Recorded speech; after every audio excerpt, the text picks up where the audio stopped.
Welcome into the Men Are Forged podcast. I'm your host, Cartwright Morris. Through this podcast and through my coaching services as well as my men's mastermind, I help high performers pursue a higher quality of life. This is my life mission, to help men step into who they're called to be and be a more well-rounded and intentional man in their business, in their family, and in their community. If that interests you, you can go to menarforged.com to find out more information about my high-performance coaching, as well as some of the other services I provide. That's menarforged.com. All right, welcome in to the Men Are Forged podcast. I got a great guest today. He's an author. He's a podcaster. He's all about scaling business. His latest book, clutch your pearls real quick. It's Fuck to Focus, taking your business from growth mode to ultimate scale. Donnie Boivin. That's right? Boivin, close enough. Close Boivin. enough. Gotcha. I'm going to do the whole Gary Vaynerchuk thing where I'm like, Vaynerchuk, it's Boivin. No. I've heard it all, man. I've heard it all. Well, Donnie, I appreciate you coming on the show. How you doing, man? Oh, Cartwright, dude, I'm stoked to hang out with you. This is my kind of conversation, being able to talk to the dudes of the world and sharing a little bit of my journey and story, man. I'm stoked to hang out with you, brother. Yeah, man, it's great to be here with you. So, yeah, I mean, I actually remember just for my audience, and I guess you do this pretty regularly, just go on live chats. And yeah, I do. Man, every chance I get.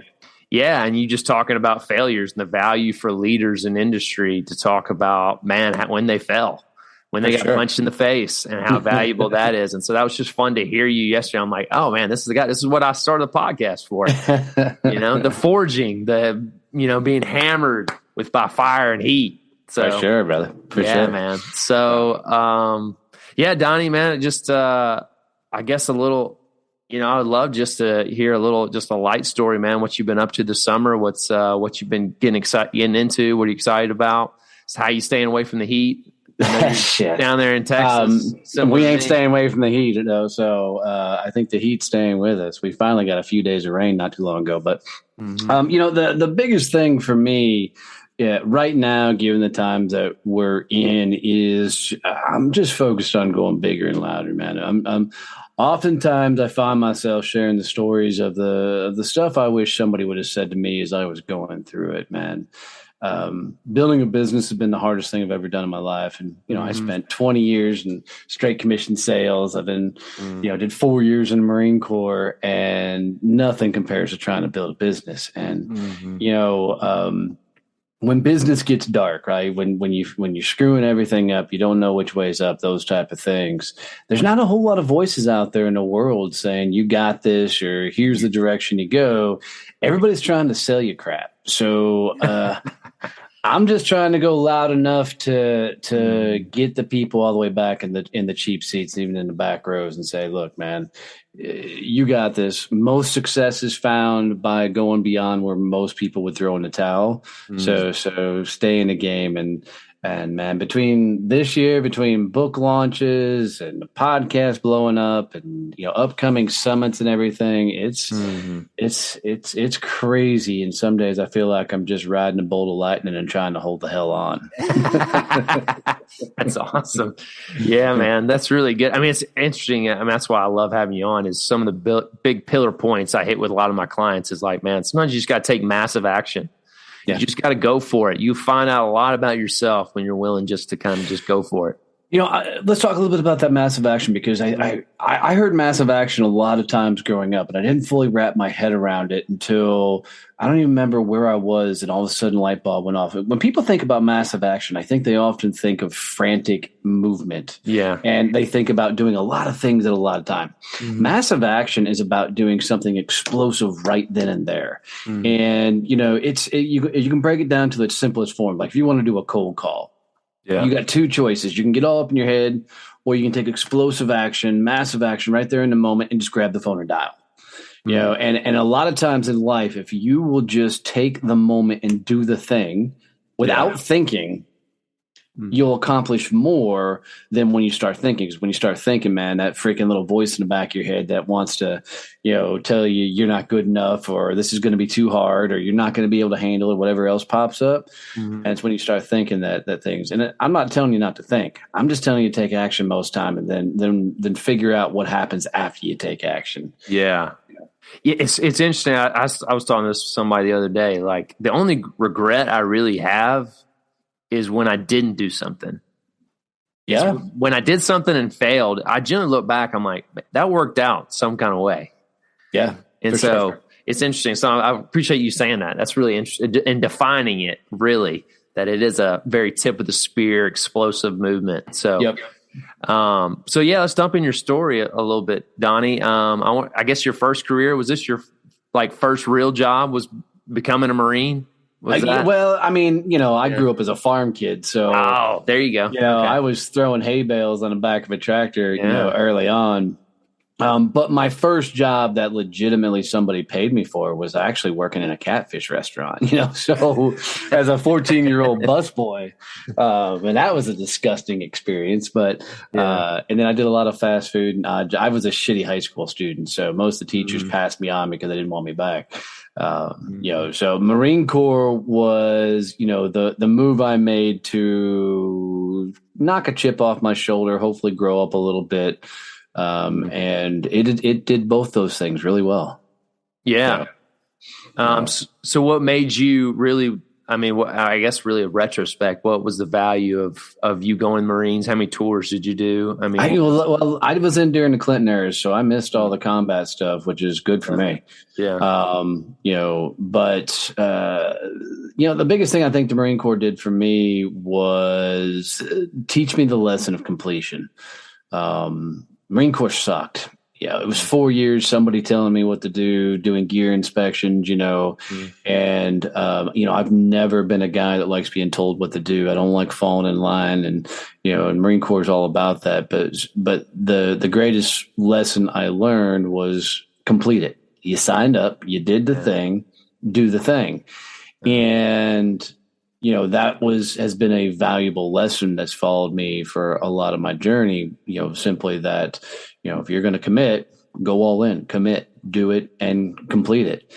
And because there's a lot of times in a lot of situations where that's popped up where I wanted to quit, I wanted to throw in the towel. But I know the most fascinating moment for me for boot camp is going through an experience like that. There's often times when you ask yourself, why do you got to go through all this pain? Why do you got to go through all this hardship? And why you got to go through all the tough moments? The day I graduated Marine Corps boot camp, wasn't proud. Wasn't filled with all this pride and everything else. The first thought that ran through my head was, shit, that was easy. And I could, going through it sucked. It was horrible. It was one of the most miserable experiences. But once I got on the back end of it, and, that's the other lessons that followed me, is most time it only sucks as you're going through it. Once you get on the back side of it, man, it just becomes a lesson that you learned. And as long as you apply those lessons, it's a valuable thing to go through.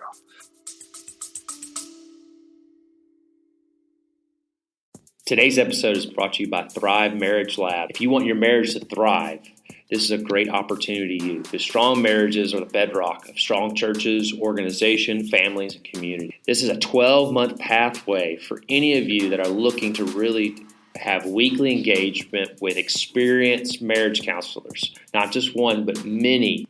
So go to restory.life/thrive to get on the waiting list for this great program that starts in April. That's restory.life/thrive. And make sure you put the word Forge in the promo code to receive a discount on your monthly fee. Now, back to the episode. Yeah. Man, that's good. Yeah, it's most of my I feel like my friends who went in the military, even especially the Marines, it was like they came back a different person. They came back a man in a lot of ways. Dude, they beat the hell out of you mentally and physically. The reason Marine Corps boot camp's so damn hard, not as hard as like SEALs training or anything, but because I would have never made SEALs, no chance in hell. But it's they'll beat the snot out of you, that's for sure. Yeah. I mean, one of my friends, he was he was an offensive lineman, so he was probably 250, and he came back and looked like somebody put him in a dryer. He just shrunk. That dude was miserable through boot camp because they put him when they call Fat Boy Platoon, and they beat the shit out of him. That's great. Yeah, that dude was hating life.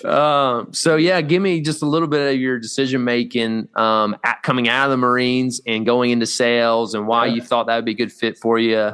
And I didn't. I can tell you right now, I didn't think sales was going to be a good fit. But luckily, when I first got out, my best friend and his old man ran a heating and air conditioning company. So I walked straight into a job, which a lot of my buddies didn't. And that transition from military to civilian life, it absolutely sucks because, you're told to grow up in the military, but you're not told how to be in business and do business once you get out, right? Yeah. So, I went to working in heating and air conditioning and started off in a grunt role. So I was the dude that climbed under houses and up in attics and all the dirty, miserable crap. And I tried to quit. And, my best friend's dad, Jerry, when I got out of the truck, as soon as I stepped out of the truck, he goes, "Ooh, that's the I'm going to quit face." And I'm like, "You damn right, I'm out." Right. And he goes, hold on. Before you quit, try something for me. I said, "Jerry," I said, "I'm done, dude. There ain't no way." He goes, "Hold on." He goes, "Tomorrow, come in a polo, nice pair of blue jeans, and freaking I'm going to hand you a bunch of brochures, drop you off in a neighborhood, and you go knock on doors. And if somebody let us come look at their systems and we sell something, I'll pay you a commission." I'm like, "I'm in." And he goes, "Wait, you got to understand, you don't make any money unless we sell." I said, "Dude, I don't have to climb in attics and under houses. I'm in." He goes, "So you're not getting paid anything unless we do." I'm like, "Good." So 3 weeks of doing this, I suck, right? I'm just horrible at this. And what would happen is Jerry would take a case of water and he'd hide it behind a bush in some neighborhood that he was going to drop me off in. And then he'd go off and work for the day. And so my only thing was to get back to that bush to get water. That was the only way I had to get water. There was lunch sometimes. And so one day, about 3.5 weeks in or so, I go and I knock on this lady's door and she opens it up. And she goes to slam, and I said, "Ma'am, I'm so sorry." I said, "But I don't have any water. Can I just get a glass of water to drink?" And she goes, "Oh, my God, bless your heart. Come on in." So she comes in, brings me in her house, and she sits me down at the table. And she goes, "All right, well, you're in my house. You might as well tell me why you're here." And I said, "Ma'am, I got to be honest. I have no idea." She goes, "What do you mean you have no idea?" So I tell her, I'm like, "Jerry drops me in the neighborhood. I knock on doors and try and get people to let him look at his air conditioner." She goes, "So all he needs to do is come look at my air conditioning system?" I'm like, "Yeah." She goes, "Call him up." I'm like, "Really?" She goes, "Yeah, call him up." So I called Jerry up and I'm like, "You're not going to believe this shit." And he goes, "What?" "She wants you to come by." He's like, "Really?" I'm like, "Yeah, seriously. He wants you to come by." So he drives over and I think we just did a little maintenance job, like $100 job or something. I think I made like $5 on it. But I promise you, for the rest of that summer, I had to pee more than anybody else you ever met in your life, because every house I walked up to, I'm like, "I don't have any water. Can I get a glass of water?" So they'd invite me in their damn house. And that's how I learned how to door-to-door, do sales. The biggest moment from that for me was, that's where I learned that if you just become a human being, I don't care what you're selling. If you just become human, and people will talk to you, and you can, create lifelong relationships and lifelong friendships. And some of those come with, the benefits of them paying you for your service. So, it definitely created a monster from the sales side of things for sure. Being a human being, that's interesting. Yeah. Cause I think most people, their experience with sales guys, right? It feels like they're talking to like somebody with just a script, a robot. For sure. So, for sure. Yeah. And then after that, man, I spent, in, 20 years then in straight commission sales. So I went from there I was recruited up to sell franchises. And then, I bartended for a couple of years in between, but then I sold commercial printing, and then I finished my career with one of the largest sales training organizations on the planet called Sandler Training, and supposedly became one of the top sales trainers in the country. I'm not really sure what that means, other than I'm really good at flapping my gums in front of a room. And I noticed you said on your website you got tired of making money for somebody else. Yeah. So unpack what you mean by that. So I didn't know, and this for you young guys that are listening to this, man, I didn't even know you could be an entrepreneur until I was 40 years old. I grew up in this blue collar family, and you got a job, you worked for other people, and that's just the way it was. In every sales career, I was always the number one, number two guy in the company, and I never even thought about starting my own company. It was just go sell. Well, my last career was Sandler Training. That's a franchise setup. And in my particular franchise, I picked a business partner, and, I was going to be a sales trainer for the rest of my life. And me and my then business partner went out to dinner, and during that fateful dinner, if you will, he said something that forever changed my life. And what he said to me was, Donnie, thank God you're my retirement plan. Now, he said it completely out of love, man. And as soon as he said it, my instant reply is, dude, it's been my honor. I totally loved working for the guy. Great mentor, great friend. We're still great friends. Shitty choice of words, but we're still great friends, right? And after that dinner, I went and I sat and I looked in my truck, or looked in my rearview mirror of my truck. And I'm like, dude, what the hell are you doing? You were literally somebody else's retirement plan. And I looked over my journey, and I'd always been somebody else's retirement plan. And it was 15 days later from that moment that I walked away from it all and launched my company. Wow. Dang. But I think a lot of people, and I'm so envious of these young bucks and, that are out there now launching businesses in their 20s. Talk about regrets. That's my biggest regret. I wish somebody would have pulled me aside and say, hey, dumbass, go freaking start a business. I don't care what it is. Yeah. Start learning something, doing something. But, it was a scariest thing I ever did, walking away from a fantastic career. But God, it's been the most life-altering thing I've ever done. And I'm truly grateful for all the crap I went through afterwards. Yeah. So, you said it kind of earlier. You said coming out of the Marines, like they don't teach you how to do life and business. And like you yourself, like you just kind of assumed, like, just be a career man, show up at a job, and and then retire at 65. Most people think like it's inbred in us. Yep. And what do we need to change in our culture to really shift that? And what do we need to learn to actually think that way? Like you're saying, like the guys who are in their 20s and going after it. Well, I think more time needs to be spent making it okay for young guys to go out and try whatever the hell they want to try. Society tells us as a whole, man, that you gotta, get the things, get the cars, get the houses, get the crap, get the debt, get all that stuff. And nobody's saying truthfully, hey, what's fun in life? What do you wish you could try? If you didn't have the bills, you didn't have the thing, what would you like to experience? And I think if more people would start looking at the different things that give them joy, would be fun to do, and figure out, okay, could I turn this into a business? I think they should bring entrepreneurism, into the schools and elementaries and let kids start, these businesses as kids. Yeah. Give them being a business owner is not for everybody. It's tough, but I think people should be told earlier on that this is something that you can do, because there's a lot of guys out there that are like me. We don't like being told what to do. We don't like rules. We don't like, somebody looking over our shoulder.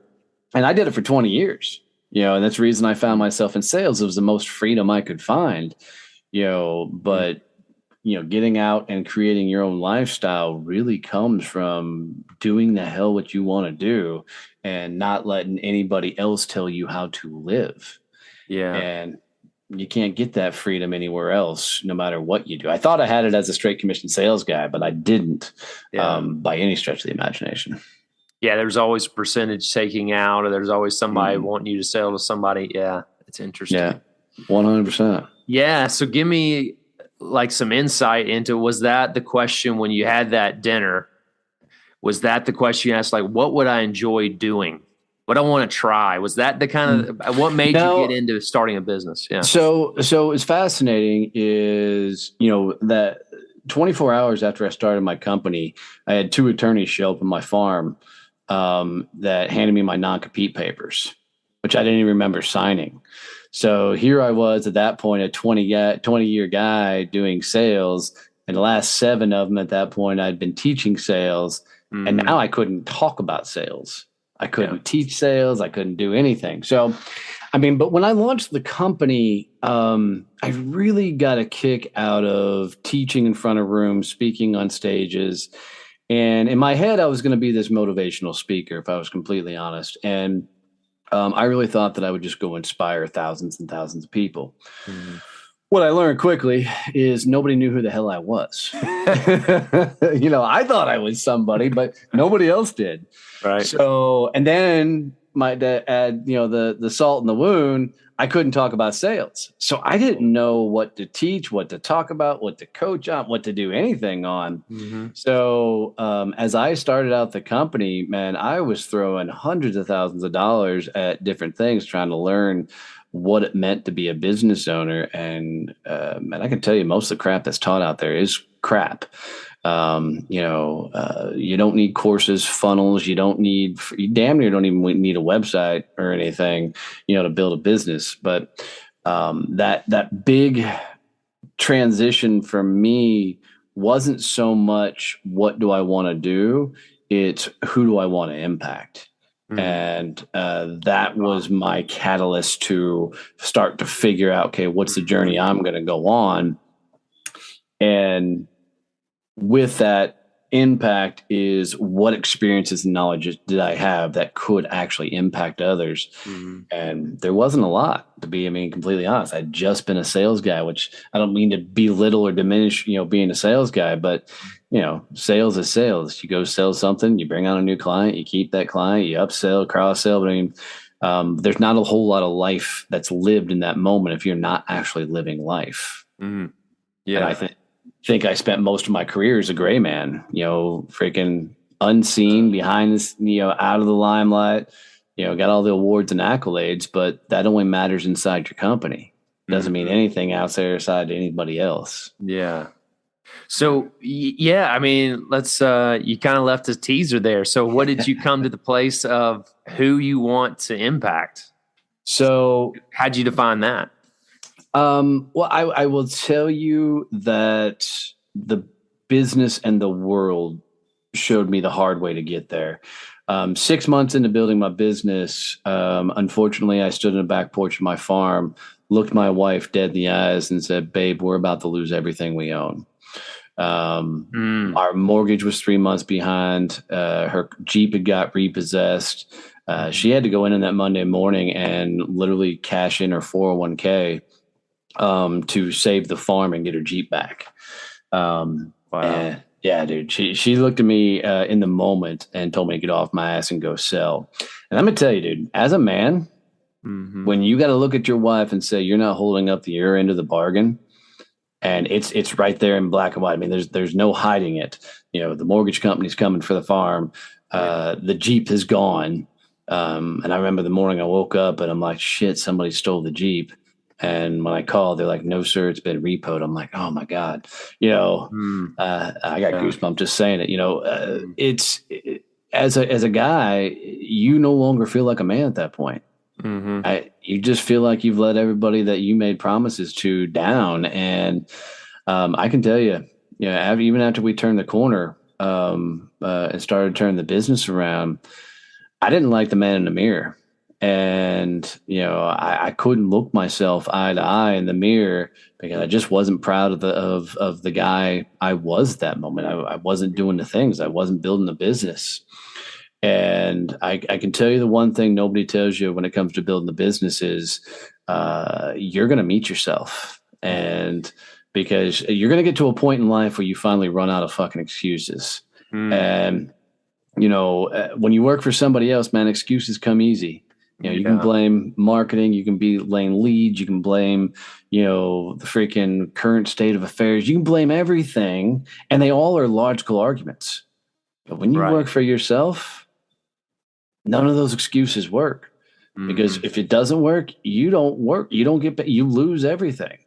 And, you get to that point where you understand that success is your fault and failure is your fault. Yeah. And dude, when you get there, luckily, J.K. Rowling said it best: rock bottom's the foundation on which I built my life. And I tell you, I was right there in that moment, and had to start clawing, scratching, kicking and screaming to bail myself out of that or lose it all. Yeah.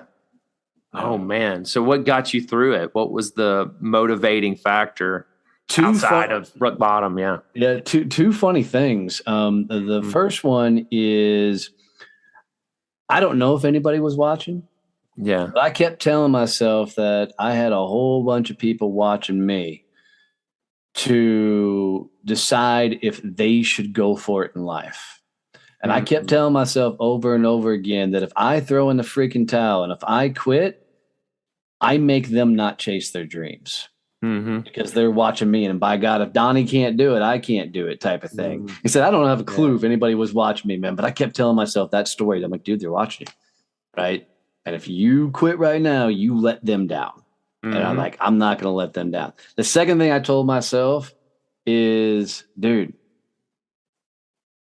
everybody's watching. If you quit, the whole world sees it. And I realize, and I say it often now, is most people who find success are just too dumb to throw in the towel. Yeah. Right? Most of us that found any sort of success, we just kept moving past where everybody else, and logic would probably tell you to quit right now. Right? But we're like, nah, gonna keep going. And it's the ones that keep going that figure everything out. And what's fascinating, if you watch people and how they show up in life, most people are moving through life and they end up right back to where they started every time. No matter what they try and what they do, they're still broke, they're still miserable, they're still living the same mundane life. They may just be in a different role because this new career is going to be the thing that takes them off, or this promotion is going to be the thing that takes them off. And they keep waiting for this thing to happen that allows them to show up as somebody different. And what happens is most times they'll go try something. And right at the moment that thing gets hard, they're like, okay, that's not it. Let me go try something else. And then they start something else. And every time it gets hard, they quit off of that thing and go to do something else. And success really starts happening when you get to that moment where logic says quit, throw in the towel, and you take one more step forward. But, entrepreneurs are crazy. We wake up every damn day knowing we're going to get punched in the face by life somehow. Yeah. And we smile and go, okay, let's go another round. Because eventually you learn to duck. Yeah. And then you get the uppercut, right? And then you learn to move out of the way of the uppercut. And then you get the right hook, and you just know that it's a series of constant learning by screwing up things, not on purpose, not intentionally, but doing and learning new things, knowing they're going to screw up so you can learn through that process and go through. So people always talk about fail. It's not about failing. It's about trying something, knowing it's going to fail, being okay with that, and then applying the lessons learned from that moment. Yeah, that's good. Thanks, Donnie, for saying that. Applying those lessons. Yeah, it's like, yeah, that's really good. So what, give me some practical steps. I mean, how do you, like you said it, you seem like you see yourself as a catalyst for other people pursuing their dreams. So how do you encourage, what's like a step one or a couple steps for them to take if they're questioning and they're having that thing in their brain, like I want to start something, but I'm terrified. Yeah, I love it. I always get people to go, and this is going to sound crazy, is anytime somebody sits across from me and they're like, man, I just don't know what I want to do. I'm like, all right, what's fun from your childhood? Right. And sometimes they look at me like they got two heads. So I always tell them this story, and this usually makes them figure it out really quick. But when I was doing sales training, man, I had this Marine buddy of mine walk into my office, sit in a chair and break down in tears. I'm like, whoa, dude, what the hell? Right. I'm not used to a Marine crying in front of me. I'm like, all right, hold on. He's like, dude, I'm screwing it all up. I'm like, what do you mean you're screwing it all up? He goes, nobody will buy life insurance off of me. I'm like, what do you mean nobody will buy life insurance off of me? He goes, I can't sell life insurance and I'm about to lose my wife. I'm about to lose my house. I'm about to lose everything. I said, all right, catch your breath. So let's figure this out. And I looked at him and I said, what was fun as a kid for you? And he goes, but that's going to be, he goes, racing go-karts. I'm like, racing go-karts? He goes, yeah, dude, there's this whole like NASCAR circuit where they put stickers on the cars and there's pit crews and everything. And they race these go-karts that go 80, 90 miles an hour. I'm like, crap. Is there a track close by? He's like, yeah, there's one about 35 minutes from where we're at. I'm like, I bet that's a dangerous sport. And he goes, yeah, people die every year. I'm like, well, when's the last time you've been to the track? He goes, oh, it's been years. I said, let me get this straight. One of your favorite things to do is to be on this go-kart that goes 80, 90 miles an hour and people die and you sell life insurance. I think, he goes, Donnie, I hate you. Right? So he starts going out to the track and being around it. Now he still does life insurance, but he owns 4 cars now and has these entire crews, and he's built this monstrous business. And the point of it is we all have something that we've done in the past that keeps popping up in our lives. And I think oftentimes what people should do is go back and look at what was fun. What was that thing that used to light you up that you haven't done in a while? And let's explore it. It doesn't mean you got to start a business in that arena, but it does mean you need to go get in that arena and get around that thing, because as soon as you start getting the creative juices flowing, as soon as you start exploring, tasting, and trying all this stuff, that's when the brain goes, maybe we should try this. Let's go this direction. And I think more people should, step one, start trying everything. Quit buying crap and accumulating crap, and downsize enough where you don't have the responsibilities of life, your mortgage, cars, all that stuff. Get away from all that crap and start exploring, trying, and figuring things out. But most people are like, but I got kids and I got a wife and I got this. Dude, do not use your wife and kids as an excuse for not chasing your own dreams, man. Right. Yeah. But yeah, taste, try, and figure it out, because something's going to pop up. Right. And then once you grab a hold of that thing, man, go all in. Like bananas crazy, take massive action and freaking do that thing. Yeah. But become the best at it, period. I don't care what it is, become the best. I always told salespeople, you want to shut up your management. You want to get people to leave you alone. Be the number one sales guy in the company. Everybody will leave you alone, right? Yeah. You want to live the life you have, become the best at whatever you do, and you will freaking dominate and build that life you want. Yeah. So what about the guy who is pursuing that and he's taking your advice, going all at it, and then he decides, well, maybe I don't want to be all in this, but I've discovered maybe I need to pivot a little bit. What advice would you give to that guy who's kind of in the middle of it and he's like, well, maybe I don't want to go full on in this route, but I'm finding something else? Well, I would tell you that everything's okay. Always okay to try something new. But I want you to really ask yourself, did you take this thing as far as you should have took it? Yeah, that's good. Because I think most people, they don't like it because they haven't figured out how to get really damn good at it. Right. And they're bringing that same mentality and personality that they have done to everything else. And this is what causes people to start over so many damn times doing different things and end up in the same place. Is, have you really taken it as far as it can be taken? And I think the answer for most people is no. I think they actually haven't evolved. And, in life, for you to get where you want to go, you have to evolve. And because the person you are now got you here. Yeah. And that's not going to get you to where you want to go. And to evolve is you got to go break things, and I don't care what it is, if you become the best at it, at some point, you're going to figure out this is really the thing, or it's something else. But either way, if you're the best at it, you've already created a life to do whatever the hell you want. Cool. Go try and do other things, but don't throw in the towel until you know for sure you've exhausted it to the point of actually learning the lessons you need to learn. That's good. Yeah. So this question just popped in my head, Donnie, of just like, so in that, like breaking things, failure, I think a lot of men, they're holding on to some level of self-image too and reputation. For sure. How what was your experience of like, I'm moving past, like, I don't care if I look like a failure right now, I'm moving towards something? How was that? Dude, I challenge every guy listening to this thing right now that as soon as this podcast over, you go look yourself in the mirror. And I want you to look eye to eye with yourself and say this damn statement. I want you to look at you and go, I'm proud of you. Yeah, that's good. And that thing that pops up right instantly in your head that because what's going to happen is your subconscious is going to go, but whatever that but is, right? Whatever that thing that pops up, that's what you got to go fix. Yeah. Right. Because if you can't fall in love with the dude in the mirror, nothing else matters. And I promise you, most of the head trash we have, most of the gremlins, the bad voices we have in our head comes because we actually don't like the person looking back at us. We're not actually proud of the life we're living because and we always know the things we should be doing that we're not doing. We just never have the conversation with ourselves to go explore and do those damn things, right?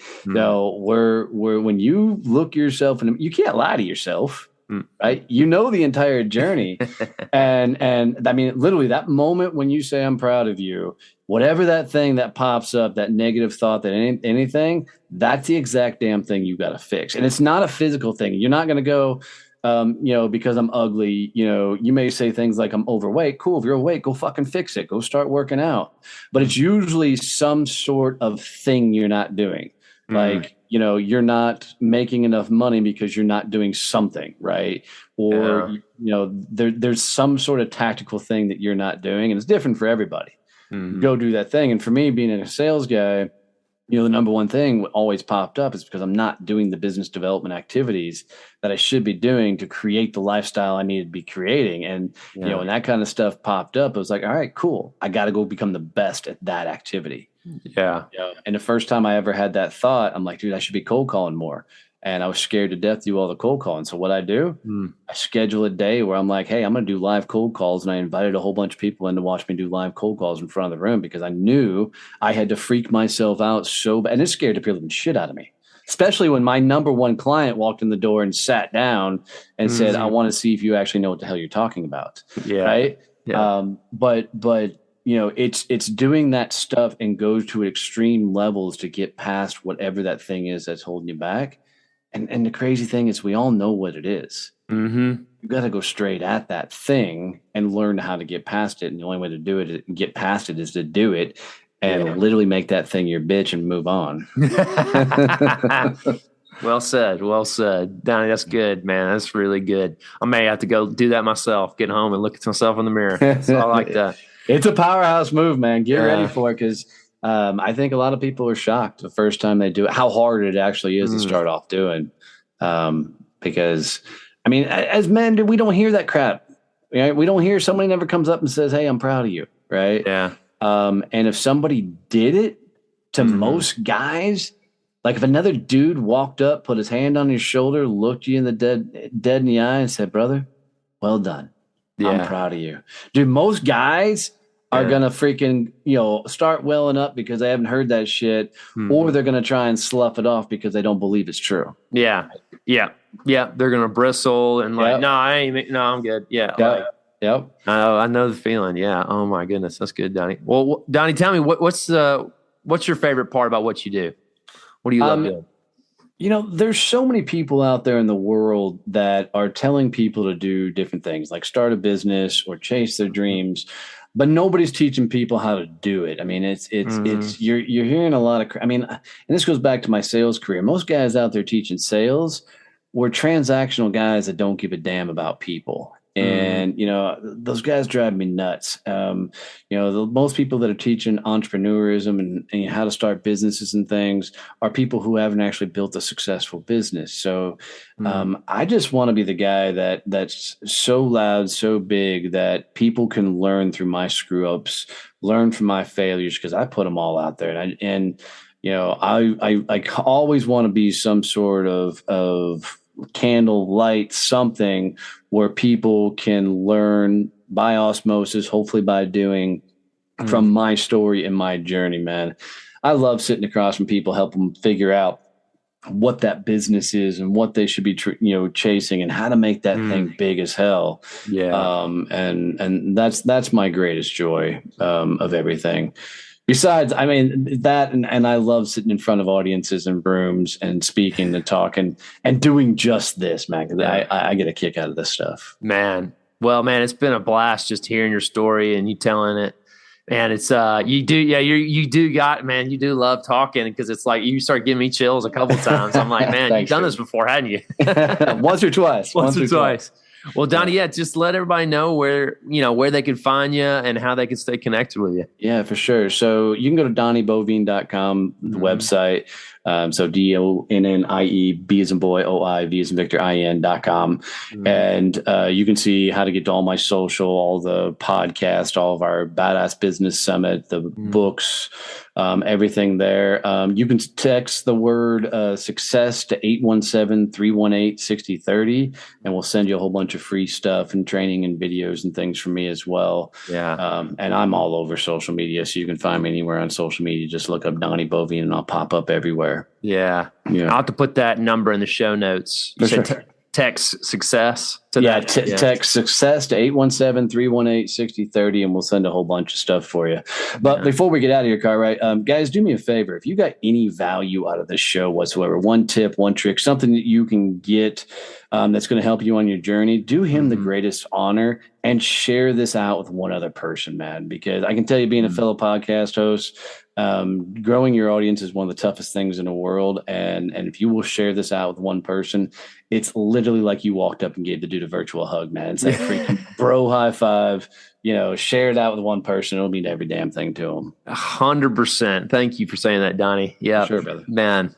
Yeah, this is quite the journey doing this podcasting. So I appreciate you giving that plug for me. So absolutely, man. Absolutely. Well, Donnie, it was a pleasure having you on, man. I appreciate you sharing with us, man. And best of luck to you. Oh, my honor, brother. Thanks again for listening to the MentorForge podcast. If this is your first time, check out the podcast. Go to mentorforge.com to check out more. And if this interview was enjoyable to you, I'd recommend going to episode 80, checking out Edwin Carrion. A similar discussion about taking risk in business, giving back in the midst of the struggle, trying to build your own thing, but as well as just embracing some of the challenges and risk toward being more entrepreneurial mindset and creating that new thing that serves people. So go check out episode 80 with Edwin Carrion. Thanks for listening, and I will see y'all next time.